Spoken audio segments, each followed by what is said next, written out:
இன்னைக்கு வந்து கஸ்டமருக்கு இந்த ரோப் வந்து ஸ்டிச் பண்ணிட்டு இருந்தேன். இது பண்ணும்போது எனக்கு ஒரு ஞாபகம் வந்துச்சு. இது ரெண்டையும் நல்லா நோட் பண்ணுங்க. ஒன்று வந்து நல்லா தின்னாக இருக்கும், இன்னொன்று வந்து நல்லா திக்காக இருக்கும். சரியா? லைட்டாக அங்கங்கே பிசு பிசுறாக தெரியும். இது எல்லாமே அந்த கிளாத்தில் வரக்கூடியது. சரியா?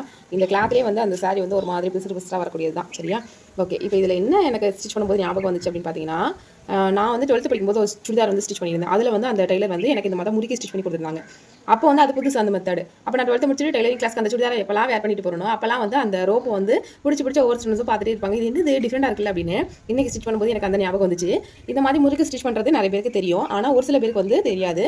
ஸோ பிகினர்ஸ்க்கு தான் இந்த வீடியோ மெயினாக நான் வந்து இப்போ கிராஸ் பீஸ் எடுத்துக்கலாம். இது வந்து உள்பக்கம், இது வந்து வெளிப்பக்கம். இப்போ அந்த வெளிப்பக்கம் வந்து உள்ள இருக்கிற மாதிரி அப்படியே ஃபோல்ட் பண்ணிக்கிறேன். ஸோ ஃபோல்ட் பண்ணும்போது பாருங்க, மேபி உங்களுக்கு இங்கே எங்கேயாவது கிராஸ் இருந்துச்சுன்னா அதை கட் பண்ணிடுங்க. கட் பண்ணிட்டு அதுக்கப்புறமா ஃபோல்ட் பண்ணுங்க. ஃபோல்ட் பண்ணிட்டு நம்ம அடுத்து பண்ணுற விஷயம் என்னன்னா, இந்த பீஸ் அப்படியே இழுத்து ஸ்டிச் பண்ணிடும். இழுக்கவே கூடாது. இழுத்தீங்கன்னா அந்த ரோப் அப்படியே நெளிஞ்சு போயிடும். நான் எப்படி ஸ்டிச் பண்ணுறேன்றதை பாருங்க. ஸ்டிச்சிங் பார்த்தீங்கன்னா இந்த ஒரு சைடு இருக்கு இல்லையா, இந்த கைடு அளவுக்கு தான் நமக்கு ஸ்டிச் வந்து விழணும். சரியா? அதை நோட் பண்ணிக்கோங்க.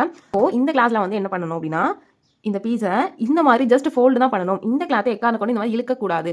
புரியுதா? ஸோ அப்படி இழுத்தோம் அப்படின்னா நமக்கு அந்த பீஸ் வந்து எக்ஸ்பெண்ட் ஆகும். நமக்கு ஸ்டிச் பண்ண இங்கே வந்து ஃபினிஷிங் சரியாக வராது. ஸோ இதை வந்து அப்படியே மூடுங்க, ஸ்டிச் பண்ணுங்க. ஒரு பூ மாதிரி ஒரு பூவை வந்து நம்ம கையில் கொடுத்து ஹேண்டில் பண்ண சொல்கிறாங்க அப்படின்னா அதை நம்ம எப்படி ஹேண்டில் பண்ணுவோம்? அதை நம்ம பிடிச்சிருப்போம், ஆனால் வந்து அதை நம்ம டைட் பண்ண மாட்டோம்ல. அதே சேம் ப்ராசஸ் தான். இதை நான் க்ளோஸ் பண்ணுறேன், ஆனால் நான் இதை வந்து இழுக்கலை.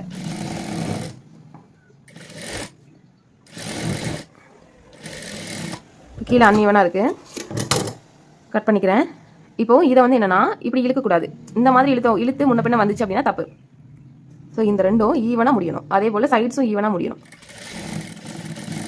ஓகே, அவ்வளோதான். இப்போ இதை டேன் பண்ணலாம். இதுக்கு வந்து ஒரு குச்சி கம்பி உங்களுக்கு எது கிடைக்குதோ அதை எடுத்துக்கோங்க. ஸோ பாருங்கள், ஒரே ஈவனாக எல்லா இடத்துலையுமே ஸ்டிச் பண்ணணும். அப்படியே வந்து உள் பக்கமாக அப்படியே டேன் பண்ணுறேன். சரியா? எட்ஜை ஒரு 1/4 இன்ச் அளவுக்கு அப்படியே உள்ளே வந்து டேன் பண்ணிடுறேன், தள்ளுறேன். ஸ்டார்டிங் பகுதியை வந்து அப்படியே பிடிச்சே வச்சுக்கிட்டு அப்படியே வந்து அடுத்த சைடு வந்து கொண்டு வரணும். பேண்ட்டு நாடால் ஊக்கு வந்து நம்ம வந்து விடாமல் பிடிச்சிட்டே போகும்ல, அதே ப்ராசஸ் தான். இப்போது ஸ்டார்டிங் பகுதி அந்த எண்டுக்கு வந்துருச்சா, இப்போ வந்து அந்த ஸ்டார்டிங் பகுதியை நல்லா பிடிச்சிட்டு அந்த குச்சை வந்து நான் என்ன பண்ணுறேன்னா அப்படியே பொறுமையாக ரிலீஸ் பண்ணுறேன். ரிலீஸ் பண்ணிவிட்டு இந்த கிளாத்தை வந்து அப்படியே ரிவர்ஸ் பண்ணி டர்ன் பண்ணிடலாம். அவ்வளோதான். இப்படி பண்ணாலே நமக்கு ஓரளவு தின்னாக இருக்கும்.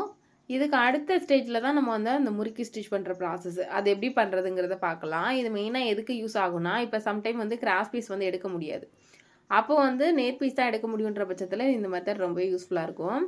இப்போ வந்து ஃபஸ்ட்டு என்ன பண்ணணும்னா, நீடில் அதாவது ஒரு இன்ச் அளவுக்கு ஃபஸ்ட்டு ஸ்டிச் பண்ணி விட்டுறணும்.